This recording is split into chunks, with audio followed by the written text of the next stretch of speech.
Let's start our discussion further. Okay, so we are going to learn deviation suffered by a particle from the vertical draft from a height h from the surface. Okay, from the surface of the earth due to Coriolis force. Now what is this? In order to understand this, you must know that if suppose this is your earth, let us suppose this is your earth, then what will happen? Certainly on this earth, if you try to drop a ball from some height, and the ball falls in the downward direction,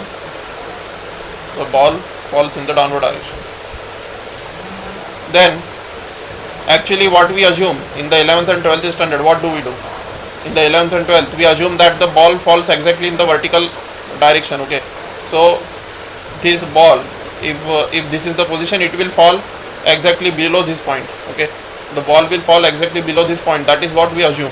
But in reality, due to the rotation of earth, if you are dropping the ball from a height of suppose 100 meters, okay, then if you do not consider the earth's Coriolis force, then the point over here and this point and this point are exactly one below the other. Okay, exactly one below the other. But if you consider the rotation of earth, what will happen? Actually there will be a deviation of a few millimeters. Okay, there will be deviation of a few millimeters. Let us suppose this is your earth, this is your ball. So the ball will not fall exactly in the vertical direction.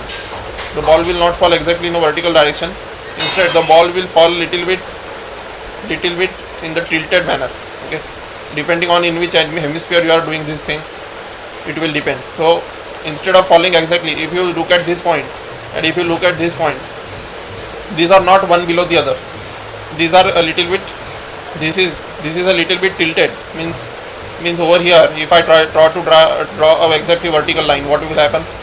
Suppose I draw a exactly vertical line. So this is suppose exactly vertical line. Okay, this is suppose exactly vertical line. So this exactly vertical line, the ball must have fallen here, right? The ball must have fallen here, but it falls over here. So there is a deviation of a few millimeters. Okay, 1 millimeter, 2 millimeter, like that. If the height of the dropping of ball is 100 meters, if suppose ball is dropped from the height of 100 meters, then such is the deviation, that is 1 millimeter, 2 millimeter, like that. So if we consider the Coriolis force, such is the situation that the ball is a little bit deviated and does not fall exactly below the point from which it is dropped. Okay, it is a little bit deviated from the point from which it is dropped. That is, it does not fall in an exactly vertical line. Instead it falls along a slanted line because of the earth's Coriolis force. Okay, if I try to do the same thing in South Pole, what will happen? If I try to do the same thing in South Pole, then in the opposite direction, the deviation will take place in opposite direction if I try to do the same thing in South Pole. So that is the thing which you must take care of. Now let us see this. Deviation suffered from a particle from the vertical drop from a height h. Now this is your height h from the surface of the earth from which the ball is being dropped, and this is suppose your ball, and this is your point P from which the ball is dropped, and this height h is not very huge. It is not comparable to the radius of the earth. As compared to the radius of the earth, this height is very small. As compared to radius of earth. Then what happens? You are basically considering three axes. Okay, one axis is x-axis, another axis is your y-axis, and the third axis is z-axis. This z-axis is going below the plane. Okay, that is, it is going to inside the laptop. Okay, so such is the situation. And your omega direction, that is the angular velocity of the earth direction, is in the vertical direction. Why? Because earth is rotating like this by right hand thumb rule, as already discussed in the previous lecture. The angular velocity direction can be easily found out looking at the direction of right hand thumb. So it comes out to be the vertical direction. So this is the direction of your angular velocity of earth. Now, and this y-axis is like this over here actually. Okay, but we are unable to show it properly, and this is suppose your horizontal direction. Okay, now the ball is falling like this because the ball will be attracted towards the center of the earth. Okay, the ball will be attracted towards the center of the earth, so the ball will fall in this direction, in this particular direction, and that direction will be a vertical direction. Okay, now x-axis is your eastward axis, y-axis is your northward axis. Okay, this is your east direction, this is your north direction, and z-axis is your upward. Okay, upward means try to imagine it in a 3D manner. Okay, if you are standing at a point on the earth, what will happen? This particular direction will be your east, this particular direction will be your north. But if you stand in this particular point, at this point, what will happen? This direction will be your east, right? And this direction will be your north. So that's why it has been shown like that. This direction is north and this direction is east for this particular person who is standing on this particular point. And this z-axis is your upward. Upward means from this particular point when the observer looks at the sky towards the space, and that is vertically upwards. When suppose the person is standing like this, right? Suppose the person is standing like this over here. Okay, suppose the person is standing like this. Then when he looks upwards, that direction is your z direction. When he looks upward, that direction is your z direction. Okay. Now, lambda is the latitude of a place P. This is your place P, and lambda is the latitude. Now you must understand this, that why it is being called as latitude, because when you try to complete this cone, okay, it will form a latitude which you have already learnt in your geography GS. Okay, in your geography GS you have already learnt all these things, right? This is your latitude, this is your latitude, right? You have learnt it. So you take the angle from the center of the earth in order to take latitude. So latitude of this point P will be lambda with respect to this origin O. With respect to this origin O. Origin O means the center of the earth. From the center of the earth, when we take an elevated angle lambda, this point is obtained on the surface of the earth. And when you try to draw the line like this, it completes a complete cone. It is actually making a complete cone. And that cone will look something like this. That this line is going in the backward direction, then it is coming in the forward direction, and this is like this, and this is the another radius. So imagine this particular line to be rotating on the surface of the earth in the forward direction, then in the backward direction, then in the forward, and then in the backward, like this. So this is basically your latitude. You have already learnt it in the geography GS through visualization. You must have learnt, right? Whatever coaching you might have joined, they must have taught you this. So lambda is the elevation of this particular point, that is the latitude of place P. Omega vector, that is parallel to polar axis in yz plane. Okay, yz plane. What does it mean by yz plane? Yz plane means this particular plane, that is the y is over here, okay, and your z is over here. So in that yz plane there is a omega vector, that is the angular velocity of earth vector. This is your y direction and this is your z direction, that is upward, and this is towards north. So your this direction, okay, this will make a 90-degree angle, that is north axis, that is your y axis, and z axis will make a 90-degree angle. And now this particular angular velocity of the earth will be in this particular plane, which is being formed by the north axis and the z axis, that is the vertically upward axis. So your angular velocity of earth will be in that plane. So parallel to polar axis in yz plane, it will be in yz plane, right? So that is how you can certainly look at the omega vector. Now it might be a little bit difficult for you to imagine in the 3D, but believe me, the question will not ask you to make the examiner imagine in 3D.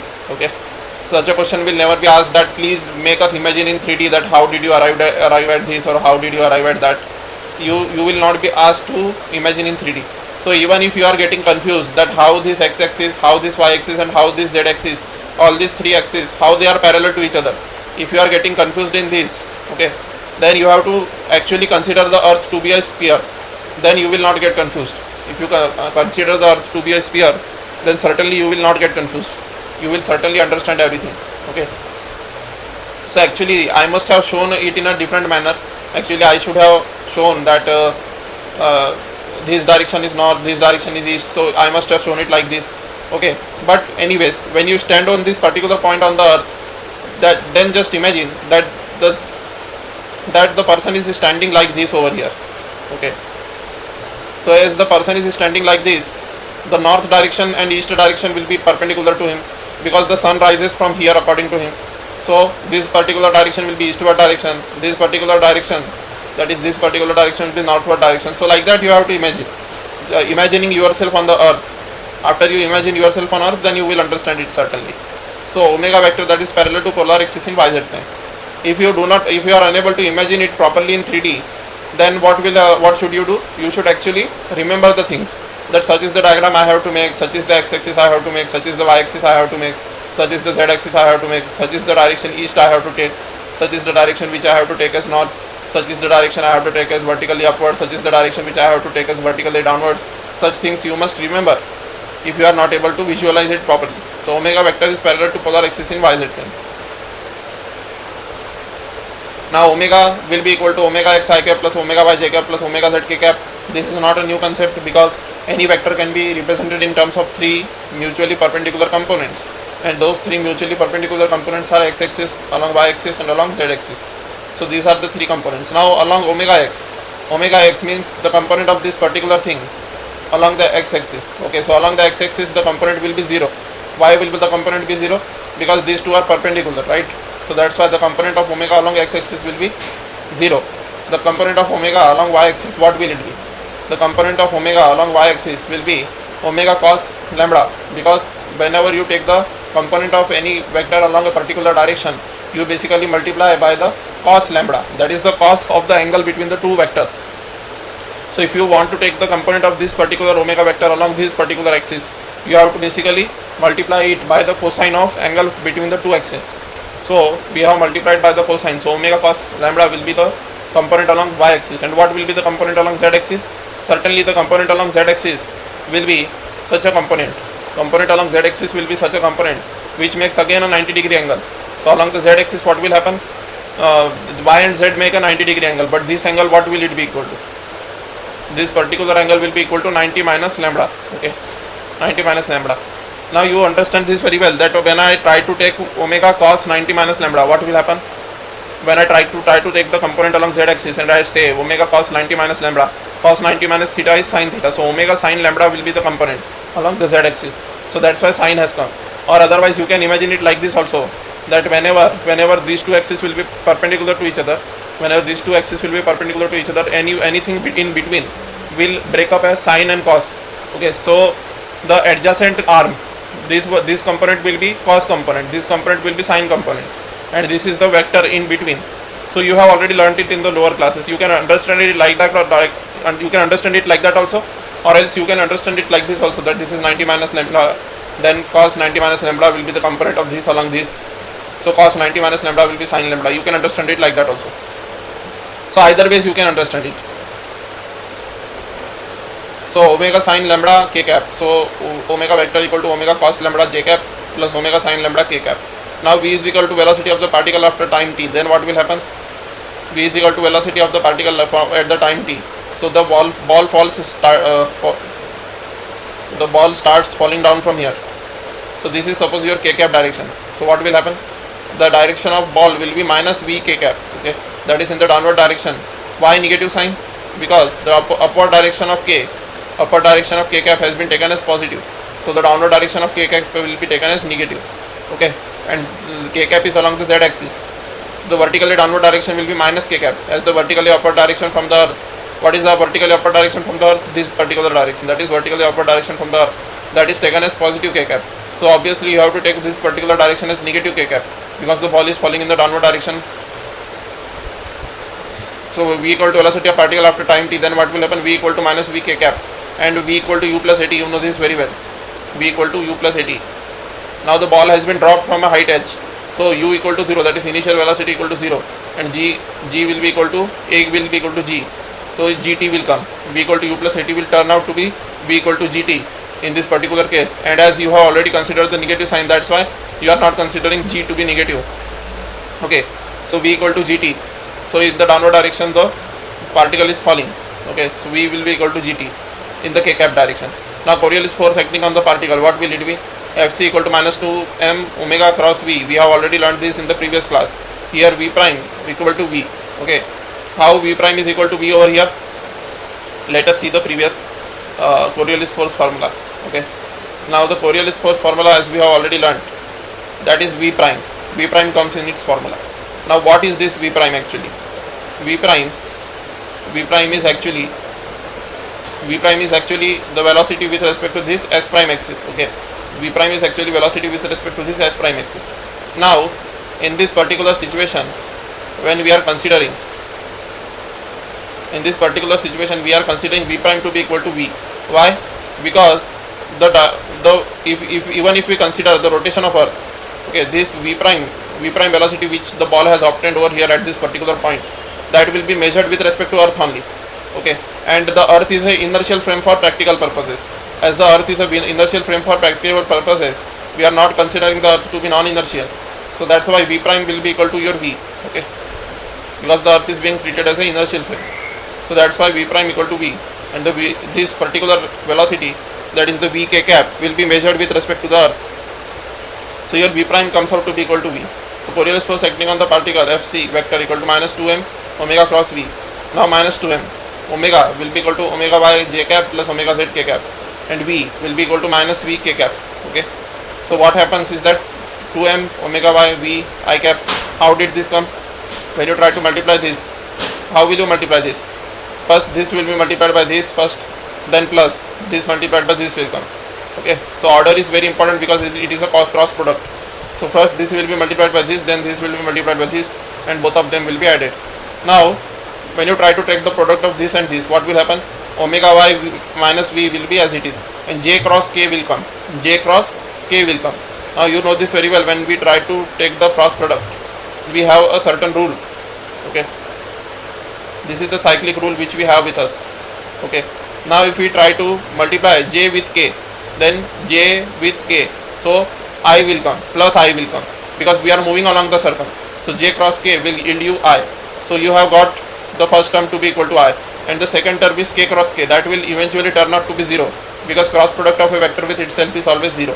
So this term, this particular term multiplied by this particular term will turn out to be 0, and only this particular term multiplied by this particular term will remain, and the multiplication of those two terms, what will it be? It will be equal to omega by v, this minus and this minus will cancel out, and j cross k will be equal to I. So 2m omega by v I cap. Now v m, all these things remain as it is. Omega y will be equal to omega cos lambda, and omega y we have already found out it is equal to omega cos lambda. So omega y will be substituted by omega cos lambda, and the direction will be I cap. This is suppose your equation number 1. Then equation of motion of the particle. Then equation of motion of the particle, how will you find out? You will multiply simply by m on both the side, okay. So how will you do? M d2x by dt square equal to 2m. Now look at this particular thing carefully. You can actually, if you write this is Fc, that is your Coriolis force. Let us write this Coriolis force Fc as m d2x by dt2. Why we are writing like that? So that we can find out the acceleration. So let us write m d2x by dt2, okay. This Coriolis force, let us write it like this, okay. So we wrote it like that. What is d2x by dt2? Double differentiation of displacement, that is actually acceleration. So mass into acceleration, and this 2m omega cos lambda, okay. So 2m omega cos lambda, 2m omega v cross lambda, so that has remained as it is. So the equation of motion, we can write it like that, and we can actually cancel out mass from here. So hopefully you got it. We have written mass into acceleration, then acceleration we have substituted by double differentiation of displacement. So that's what we have done, nothing new. And the mass and mass from both the sides will be cancelled out, and that will be the actually Coriolis force acting on the ball, that is the falling object. Then d by dt dx by dt, that will be equal to 2 omega g cos lambda t. M and m are already cancelled out. Then you will differentiate it one time. After you differentiate it one time, you will get something like this. Then you will take the boundary condition that at time t equal to 0, what was there? Dx by dt, that is the velocity. At that particular point velocity was 0 at time t equal to 0, because you had dropped from a particular height. You had not subjected it to some particular velocity, you had dropped it from a particular height. So at t equal to 0 the velocity was 0, that's why dx by dt was 0 at t equal to 0. So c1 has come out to be equal to 0 from the boundary condition. This constant of integration is 0. So dx by dt equal to omega g cos lambda t square, okay. Then again you will integrate, then you will get the another constant of integration. Then this constant of integration can also be found out by using the same concept, that at t equal to 0 what will happen? At time t equal to 0, and why we have removed the vector sign from here? We have removed the vector sign from here because it is one dimensional, only I cap is coming. So our motion is already in one dimension. Our motion is already in one dimension, okay. One dimension means our motion is already, the motion due to Coriolis force is already in the x direction, that is I cap direction, okay. So Coriolis force is drifting the object towards the eastward direction. Coriolis force is actually drifting the object in eastward direction, right? So we have, that's why removed the I cap sign from here in this particular equation while we are writing the equation of motion. So now we have equation 3. Then again at t equal to 0, the displacement of the object was 0. Why the displacement of object was 0 at t equal to 0? Because at t equal to 0, suppose the object must have followed this particular path. Okay, let us suppose the object must have followed this particular path. Okay, but the object has actually followed this path, suppose. Okay, so there is a slight deviation. Okay, there is a slight deviation.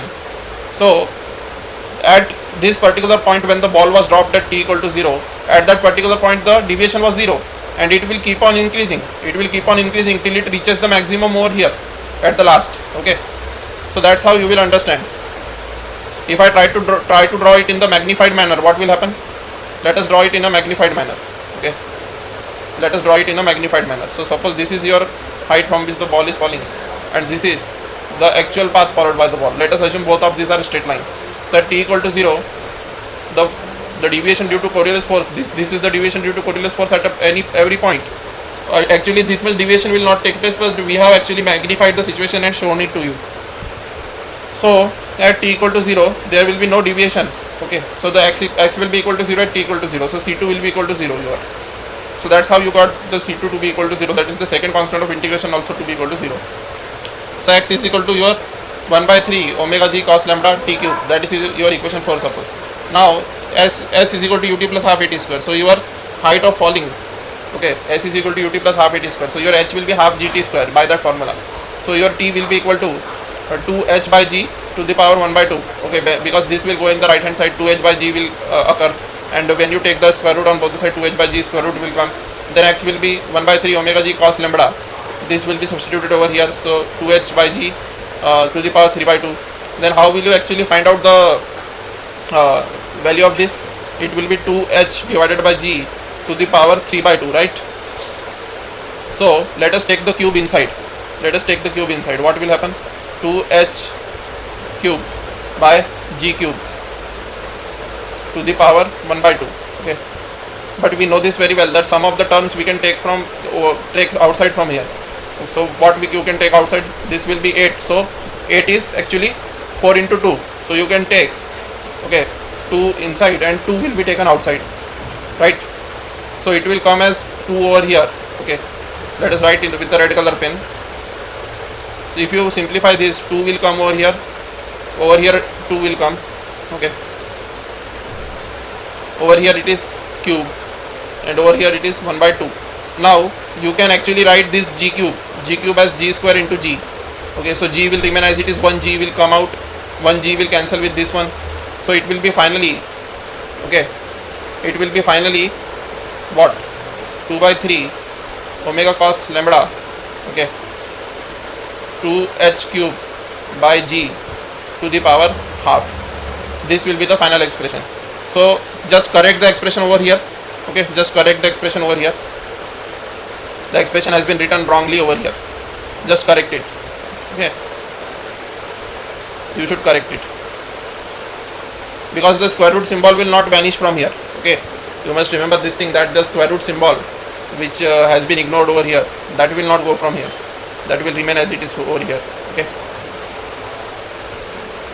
so just make a correction that square root symbol is as it is over here. Now at the poles, what will happen? Lambda will be equal to pi by 2. Why lambda is pi by 2 at poles? Let us see. At poles, lambda will be equal to pi by 2, because this angle will turn out to be pi by 2 at poles. Okay, at poles it will be pi by 2. At equator it will be 0. So you are able to understand it properly. Okay.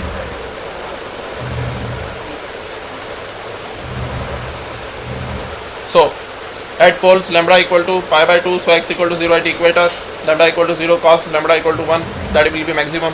So x is maximum at equator. Okay, and omega value you can substitute 2 pi by t. Once you have to find out in second inverse, value of omega in second inverse. So value of omega in second inverse is 2 pi by 24 into 16 to 60, because one day has 24 hours. Earth takes 24 hours to rotate about itself. So 24 hours into 60 minutes into 60 seconds. So that will be 7.29 into 10 to the power minus 5 radian per second. That is the angular velocity of the earth. Okay, so 7.29 into 10 to the power minus 5 radian per second is the angular velocity of the earth. so that you can find out. Okay, so that is the thing. So you will substitute the angular velocity of the earth formula in this, and you can certainly find out the corresponding terms.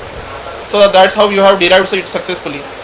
Okay, that's how you have derived it successfully. So sorry for the disturbance in between. Let us once again look at it. So the value of omega t and x etc. you have already found out. So you have actually derived the expression. What you have derived? What the expression for deviation suffered by an object falling under gravity due to what? Due to Earth's Coriolis force. Okay, due to the Coriolis force of Earth, this much is the deviation suffered by an object falling under gravity. So variation of g due to rotation of the Earth, that will be g prime. Now this is your homework. Okay, you have to actually search. You have to search the internet with this particular term, variation of g due to rotation of Earth. Just search the internet, you will get many videos of this, and you have to basically derive this particular expression from there, and you have to learn it from this particular expression derivation. Learn its derivation from YouTube. Learn its derivation from YouTube by searching this term over here. Okay, when you search that, you will actually get this particular expression, that how the value of g varies with rotation of Earth.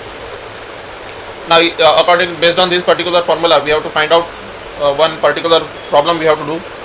If the Earth was to rotate at n times its present speed about its axis, the apparent weight of a body at the equator would assume zero value. Find the value of n. So we have to find the value of n such that we have to find such a value of n so that if the Earth rotates, okay. Now suppose this is your Earth. Let us draw over here. I don't have any actually shape to draw over here. Okay, I don't have actually any shape to draw. So let us draw an approximate Earth. Now if the Earth is rotating like this at a particular tilt from its axis, then what happens is that this is suppose your equator. Let us show the equator in blue color. So this is your equator suppose. So if the Earth is rotating like this, then what happens is, according to this formula, according to this particular formula, the acceleration due to gravity of the Earth varies. Okay, by this particular formula. What is lambda over here? R is radius of the Earth, omega is angular velocity of Earth.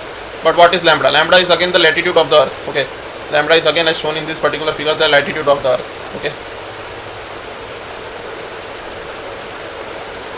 so we have to derive this formula, and after you derive this formula, now let us understand this particular thing, that how so the Earth will rotate at particular n times at this particular speed.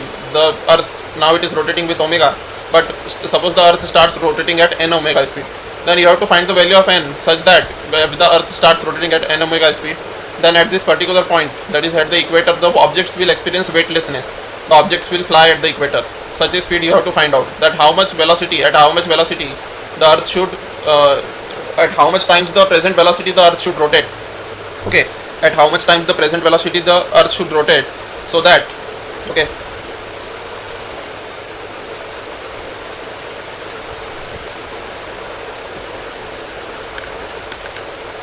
so we have to find out such a velocity.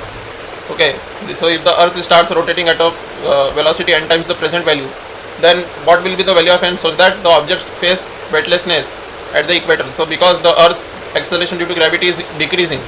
Why it is decreasing? Because of the rotation of Earth. Okay, it will have a little bit lesser value as compared to, okay, what you observe, what it should have been. So it will be little bit lesser as compared to what it should have been because of rotation of Earth. But if we try to rotate the Earth with a very high speed, and then at such a very high speed, what happens is that the objects at the equator face weightlessness. So we have to find such a velocity. So if the Earth was to rotate at 10 times its present speed about its axis, the apparent weight of a body at the equator would assume zero value. Find the value of n. By using this formula only we have to do. Apparent weight at equator is 0. It means g dash at equator, that is g at equator equal to 0. So the g dash will be equal to 0 and lambda will be equal to 0 for equator. Why lambda will be equal to 0 for equator? You can see over here. You can see over here that this lambda will be equal to 0 at equator. It will be 0 at equator. Okay. So the value of lambda will be 0 at equator.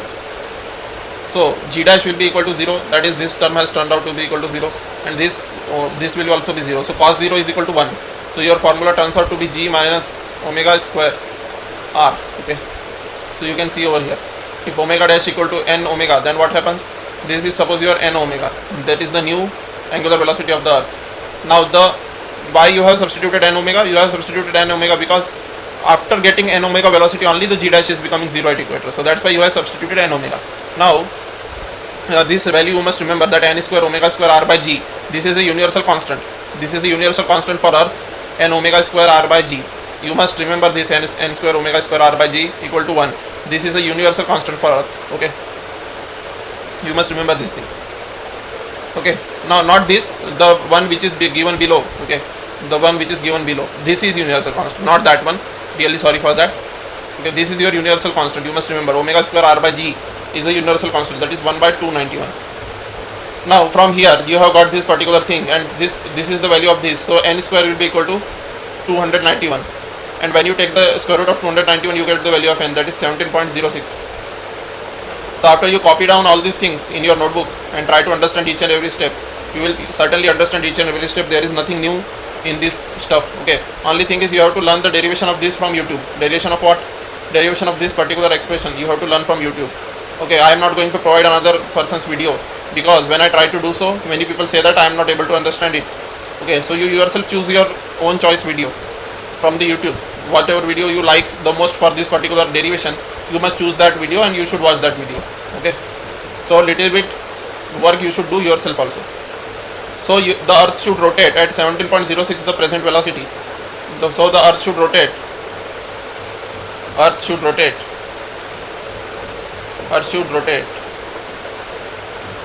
at 17.06 times the present angular velocity, so that